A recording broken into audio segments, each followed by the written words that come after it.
नए नए इन्वेंशन के मामले में चीन हमेशा से ही आगे रहा है। अब साल 2019 में आए कोरोना वायरस को ही देख लीजिए। एक बार में ही इस वायरस ने पूरी धरती को हिलाकर रख दिया था। वैसे कोविड के टाइम पर भी चीन ने एक और बड़ा इन्वेंशन किया था, जो कि वाकई में इस पूरी धरती के लिए आगे चलकर वरदान साबित होने वाला है।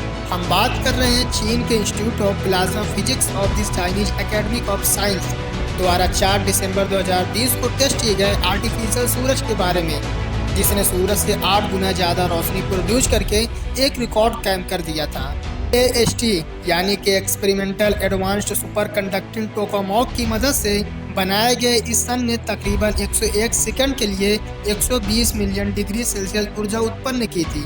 और मजे की बात यह थी कि जिस प्रोसेसर से इस ऊर्जा का उत्पादन हुआ था, सेम वही प्रोसेसर के इस्तेमाल से सूरज में भी एनर्जी प्रोड्यूस करता है। यानी कि असल में ये एक मानव निर्मित सूरज है, जो धरती पर क्लीन एनर्जी की उपयोगिता को और बढ़ावा देगा।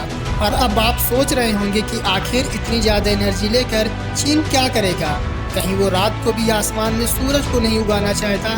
तो ऐसा बिल्कुल भी नहीं है। चीन इसका इस्तेमाल किसी और के साथ और काम के लिए भी करने वाला है, जिसे जानने के लिए आपको यह वीडियो अंत तक देखनी होगी।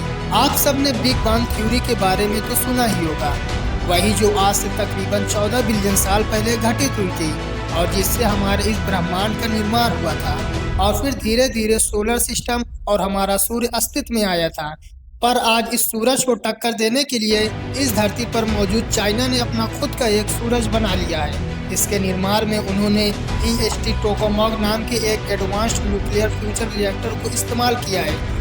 रिपोर्ट्स की माने तो ये रिएक्टर पहली बार साल 2006 में शुरू हुआ था और तब से इस रिएक्टर ने एक के बाद एक रिकॉर्ड्स अपने नाम किए हैं।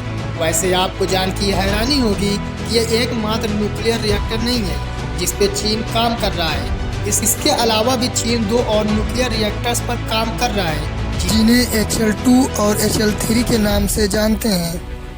यानी कि चीन एक आर्टिफिशियल सन नहीं बल्कि 3 आर्टिफिशियल सन बना रहा है, या फिर यूँ कहें बना चुका है। पर आखिर वो इतने सन बना के करना क्या चाहता है? क्या वो अपनी अन्य टेक्नोलॉजी की तरह इसे भी मार्केट में बेचेगा, या फिर इसके दिमाग में कुछ और ही खुरापात चल रही है? आइए डिटेल में जानते हैं। देखिए, ये टोकामोक नाम का जो रिएक्टर है वो बिल्कुल हमारे सन के न्यूक्लियर फ्यूजन वाले प्रोसेसर की तरह ही काम करता है और यही वजह है कि इसके इस्तेमाल से बैलेंस तरीके से क्लीन एनर्जी का निर्माण किया जा सकता है। एक ऐसी एनर्जी जो अनलिमिटेड भी होगी, पूरी भी होगी और वातावरण के लिए फ्रेंडली भी होगी। अब आप सोच रहे होंगे कि हम बार बार न्यूक्लियर फ्यूजन और न्यूक्लियर एनर्जी की बात करते रहते हैं, तो आखिर ये होता क्या है और काम कैसे करता है? आप सबने एटम का नाम तो सुना ही होगा। हम एटम बम वाली बात नहीं कर रहे हैं, हम एटम की बात कर रहे हैं, जो इलेक्ट्रॉन, प्रोटॉन और न्यूट्रॉन से मिलकर बनता है और जिससे धरती पर मौजूद सभी वस्तुएं और प्राणी बने हैं। तो इस एटम के सेंटर में एक न्यूक्लियस होता है और जब इस न्यूक्लियस को तोड़ा जाता है तो उसे न्यूक्लियर कहते हैं और इस दौरान जो एनर्जी निकलती है उसे न्यूक्लियर एनर्जी का नाम दिया जाता है। वहीं अगर हम न्यूक्लियस को तोड़ने के बजाय 2 न्यूक्लियस को एक साथ कंबाइन करते हैं तो इससे ज़्यादा मात्रा में एनर्जी निकलती है और इसे फ्यूजन रिएक्शन कहा जाता है। अब फ्यूजन और फ्यूजन दोनों काफ़ी अलग चीज़ें हैं। हमारा जो सूर्य है इसके अंदर फ्यूजन रिएक्शन होता है और चीन जो रिएक्टर बनाया है उसमें भी फ्यूजन रिएक्शन होता है, जिसका इस्तेमाल हम एटम बम बनाने में करते हैं, जिससे भारी मात्रा में ग्रीन हाउस गैस निकलती है।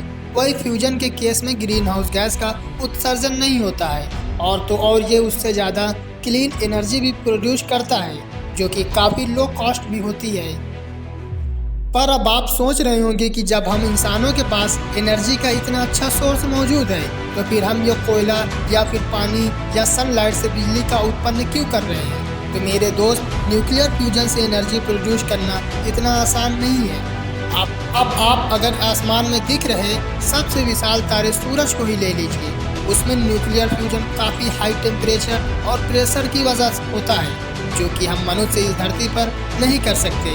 हमारे बस में हाई टेम्परेचर प्रोड्यूस करना ही है, पर वो भी हमें सूरज के टेम्परेचर से काफ़ी ज़्यादा मात्रा में प्रोड्यूस करना होगा, तभी जाकर हम धरती पर न्यूक्लियर फ्यूजन करा पाएंगे और एनर्जी प्रोड्यूस कर पाएंगे। अब आप कहेंगे कि चीन के आर्टिफिशियल सन ने तो सूर्य से तकरीबन 8 गुना ज़्यादा तापमान को पैदा कर दिया था, तो अब क्या दिक्कत है? तो दिक्कत यह है कि आपको हमने बताया था कि इस आर्टिफिशियल सन ने सूरज से 8 गुना ज़्यादा तकरीबन 120 मिलियन डिग्री सेल्सियस ऊर्जा उत्पन्न कर ली थी, और साथ में ही हमने यह भी बताया था कि उसने ये ऊर्जा मात्र 101 सेकंड के लिए उत्पन्न की थी, जो कि बेहद कम है। अगर हमें सच में न्यूक्लियर फ्यूजन रिएक्शन करना है तो हमें एक ऐसे सूर्य की ज़रूरत होगी जो आसमान में दिख रहे सूर्य की तरह ही 24 घंटे 7 दिन तापमान उत्पन्न कर सके, जिसे अब चीन भी धीरे धीरे एक्सपैंड करने की कोशिश कर रहा है।